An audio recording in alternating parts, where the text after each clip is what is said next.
శ్రీ గురుభ్యో నమః. శ్రీమాత్రే నమః. మా భక్తి టీవీని ప్రోత్సహిస్తున్నటువంటి మా ప్రేక్షకులందరికీ సంక్రాంతి శుభాకాంక్షలు తెలియజేస్తూ 12వ తేదీ జనవరి నుంచి 18వ తేదీ జనవరి వరకు గల కాలానికి రాశి ఫలితాలు తెలియచెప్పుకుందాము. మకర రాశిలోకి సూర్యుడు ప్రవేశించడంతోనే మకర సంక్రాంతి అనేటటువంటి పుణ్య తిథిని మనము ఆచరిస్తాం. దీనినే ఉత్తరాయణ పుణ్యకాలం అని కూడా అంటాము. స్నానానికి ప్రసిద్ధి, దానానికి ప్రసిద్ధి. ఈ ఉత్తరాయణ పుణ్యకాలంలో చేసేటటువంటి దాన ధర్మాలు అత్యద్భుతమైనటువంటి ఫలితాన్ని ఇచ్చేటటువంటి దాన ధర్మాలు. మిగతా దాన ధర్మాలు ఏవైనా కానీ కాస్త ఆలస్యంగా ఫలితాన్ని ఇస్తాయేమో కానీ సూర్యుడు మకర రాశిలోకి ప్రవేశించడం తోడనే చాలా అద్భుతమైనటువంటి స్థితి అన్నమాట. ఇది మకర సంక్రాంతిగా మనము పండుగ చేసుకుంటాము. ఈ ఉత్తరాయణ పుణ్యకాలంలో చేసేటటువంటి దానాలు ఈ గ్రహాల రీత్యా దోషాలని పరిహారం చేస్తాయి అని చెప్పి తెలియజేస్తూ, మనకి 12వ తేదీ అంటే 14వ తేదీన కానీ మకర రాశిలోకి సూర్యుడు ప్రవేశించడు. ప్రతి సంవత్సరము ఇదే జరుగుతుంది. 14 మహా అయితే 15 అంటే 14వ తారీఖు రాత్రి పూట ఒకవేళ సూర్యుడు ప్రవేశించినట్లయితే మనము 15వ తారీఖు ఉదయాన్నే స్నానాధికాలన్నీ నిర్వహించుకుంటాం అన్నమాట. ఇట్లా 14 కానీ 15 కానీ ఆ మకర రాశిలోకి సూర్యుడు ప్రవేశించేటటువంటి తిథి కలిగినటువంటిది కాబట్టే ఈ మకర సంక్రాంతికి అంత ప్రత్యేకత ఉంటూ ఉత్తరాయణం అని కూడా మనం చెప్పుకుంటూ ఉంటాము.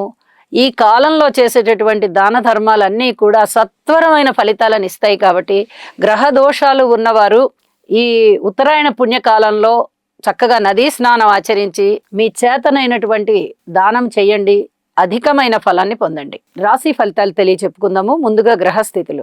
వృషభంలో గురువుగారు, మిథునంలో చంద్రుడు, కర్కాటకంలో కుజుడు, కన్యలో కేతువు, రవి బుధులు ధనురాశిలో, ఇక శుక్ర శనులు ఇద్దరు కూడా కుంభరాశిలో, రాహు గారు మీనరాశిలో.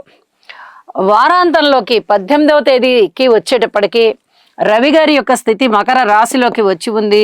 చంద్రుని యొక్క స్థితి కన్యరాశిలోకి వచ్చింది. ఈ రెండు గ్రహాల యొక్క స్థితులు మారి ఉన్నాయి. మిగతావన్నీ యథాతథంగానే ఉన్నాయి. వాటి యొక్క సమయం ఇంకా రాశి మారడానికి రాలేదు. అయితే శని శుక్రుల యొక్క కలయిక ఇది కొంచెం అనుబంధాలని దెబ్బతీసే విధంగా ఉంటుంది.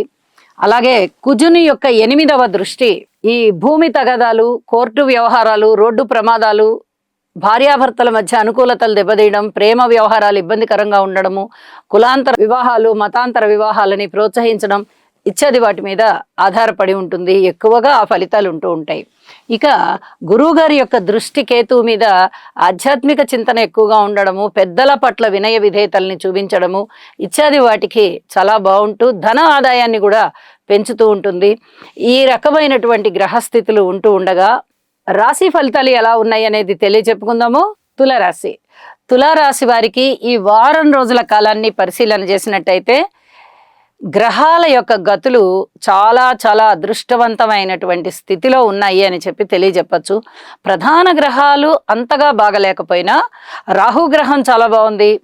అలాగే రవి బుధులు చాలా బాగున్నారు తృతీయ స్థానంలో. పంచమ స్థానంలో శుక్రాచార్యుల వారు కానీ, షష్ఠ స్థానంలో రాహు కానీ చాలా బాగున్న కారణం చేత అధికమైనటువంటి ఆనందము, సంతృప్తి, అలాగే ధనానికి సంబంధించిన ఇబ్బందులు తగ్గిపోవడము, అన్నదమ్ముల యొక్క సహాయ సహకారాలు పెరగడము, ఆత్మస్థైర్యం కలగడము, బంధుమిత్రుల యొక్క సహాయ సహకారాలు పొందడము ఇవన్నీ కూడా చాలా చాలా బాగున్నాయని చెప్పి తెలియచెప్పడం జరుగుతోంది. వీరు ఏది అనుకుంటారో, ఏ పనిని చేపడతారో అందులో విజయ అవకాశాలు ఉన్నాయి. ఇది చాలు.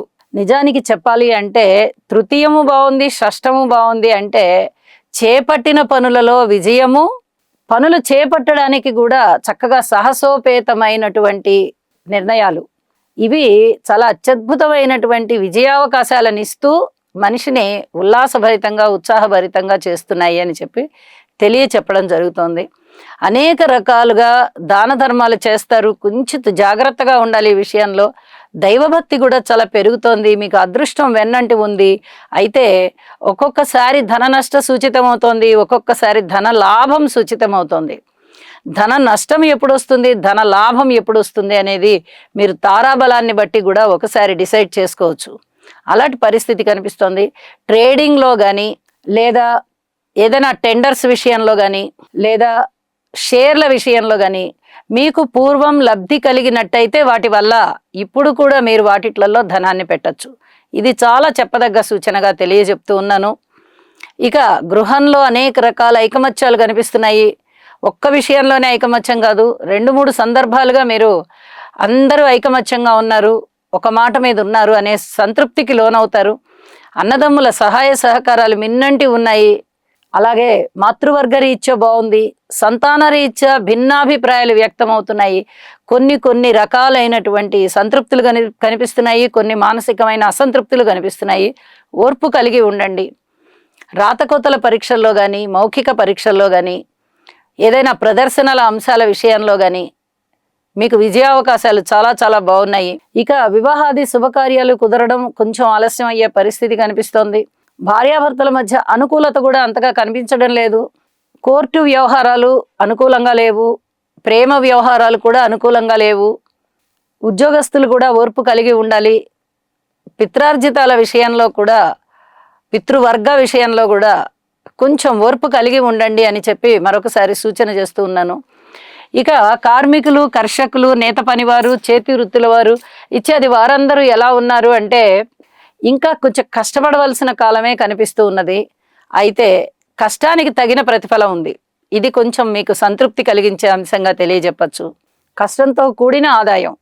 ఇక రాజకీయ నాయకులు ఓర్పు కలిగి ఉండండి, వ్యాపారస్తులు ఓర్పు కలిగి ఉండండి, మిగతా అన్ని డివిజన్స్ వారు కూడా కొంచెం ఓర్పు కలిగి ఉండండి.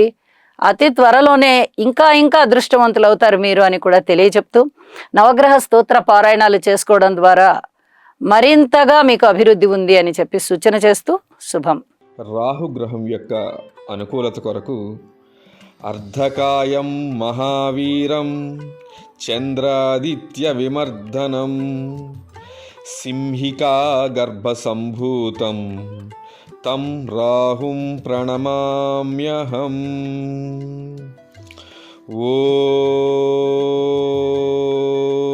ఓం భ్రాం భ్రీం భ్రౌం సహ రాహవే నమః. రవిగ్రహ అనుకూలత కొరకు జపాకుసుమ సంకాశం కాశ్యపేయం మహాద్యుతిం తమోరిం సర్వపాపఘ్నం ప్రణతోస్మి దివాకరం. ఓం హ్రాం హ్రీం హ్రౌం సహ సూర్యాయ నమః.